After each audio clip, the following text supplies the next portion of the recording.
ಎಲ್ಲರಿಗೂ ನಮಸ್ಕಾರ. ಶುಭಮಸ್ತು ಲೋಕಕ್ಕೆ ಸ್ವಾಗತ. ಇವತ್ತಿನ ವಿಡಿಯೋದಲ್ಲಿ ಏನು ಮಾಡ್ತಾ ಇದ್ದೀವಿ ಅಂದರೆ ಹಾಗಲಕಾಯಿ ಪಲ್ಯ ಮಾಡಿದ್ದೀವಿ. ಈ ಹಾಗಲಕಾಯಿ ಪಲ್ಯ ವಿಶೇಷತೆ ಏನು ಅಂದರೆ ಇದು ಒಂದು ವಾರದವರೆಗೆ ಇಟ್ಟರೂ ಕೆಡೋದಿಲ್ಲ, ಮುಖ್ಯವಾಗಿ ಹೇಳಬೇಕು ಅಂತ ಅಂದರೆ.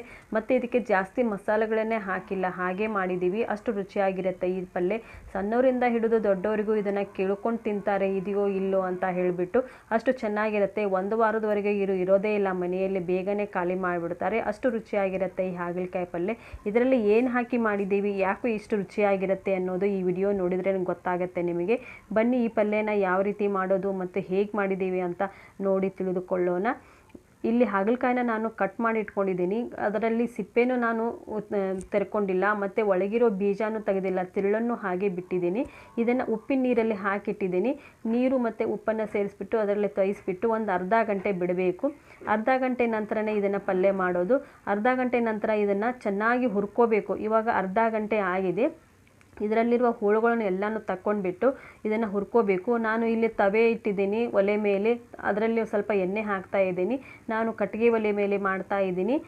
ಇದರಲ್ಲಿ ಮಾಡಿರೋ ಅಡುಗೆಗಳು ತುಂಬ ರುಚಿಯಾಗಿರುತ್ತೆ. ನಮ್ಮ ಮನೆಯಲ್ಲಿ ಸ್ಟವ್ನೂ ಇದೆ, ಇದು ಕಟ್ಟಿಗೆ ಒಲೆನೂ ಇದೆ. ಆದರೆ ನಾನು ಇವತ್ತು ಈ ಪಲ್ಯ ಇಲ್ಲಿ ಮಾಡ್ತಾ ಇದ್ದೀನಿ. ನೋಡಿ, ಇದನ್ನು ಹುರ್ಕೊಂಡಾಗಿದೆ ಅಂತ ತಕ್ಕೊಂಡ ನಂತರ ಒಂದು ಸಣ್ಣ ಪಾತ್ರೆ ಇಟ್ಟಿದ್ದೀನಿ. ಅದರಲ್ಲಿ ನಾನು ಇವಾಗ ಸ್ವಲ್ಪ ಎಣ್ಣೆ ಹಾಕಿಬಿಟ್ಟು ಸಾಸಿವೆ ಜೀರಿಗೆ ಹಾಕ್ತಾ ಇದ್ದೀನಿ. ಎಣ್ಣೆನೂ ಜಾಸ್ತಿ ಹಿಡಿಯೋದಿಲ್ಲ, ಕಡಿಮೆ ಎಣ್ಣೆಯಲ್ಲಿ ಈ ಪಲ್ಯ ಆಗಿಬಿಡತ್ತೆ.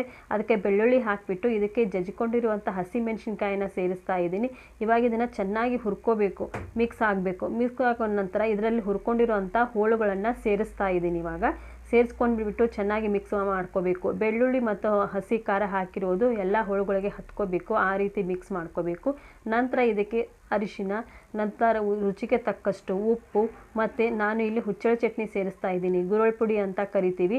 ಇದನ್ನು ಸೇರಿಸ್ಬಿಟ್ಟು ನಂತರ ಇದಕ್ಕೆ ರುಚಿಗೆ ತಕ್ಕಷ್ಟು ಸ್ವಲ್ಪ ಬೆಲ್ಲನ ಸೇರಿಸ್ತಾ ಇದ್ದೀನಿ.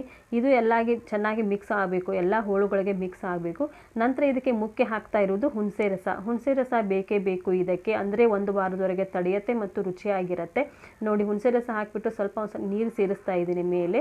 ನಂತರ ಇದನ್ನು ಕುದಿಲಿಕ್ಕೆ ಬಿಡಬೇಕು. ಎಷ್ಟು ರುಚಿಯಾಗಿರುತ್ತೆ ಅಂತಂದರೆ, ನೀವು ಈಗ ನೋಡಿ ಬೆಂದಾದ್ಮೇಲೆ ಯಾವ ರೀತಿ ಕಾಣ್ತಾ ಇದ್ದೇನೆ ಅಷ್ಟು ರುಚಿಯಾಗಿರುತ್ತೆ. ರೊಟ್ಟಿ, ಚಪಾತಿ, ಅನ್ನ ಎಲ್ಲದಕ್ಕೂ ಸರಿ ಹೊಂದತ್ತೆ ಈ ಪಲ್ಯ.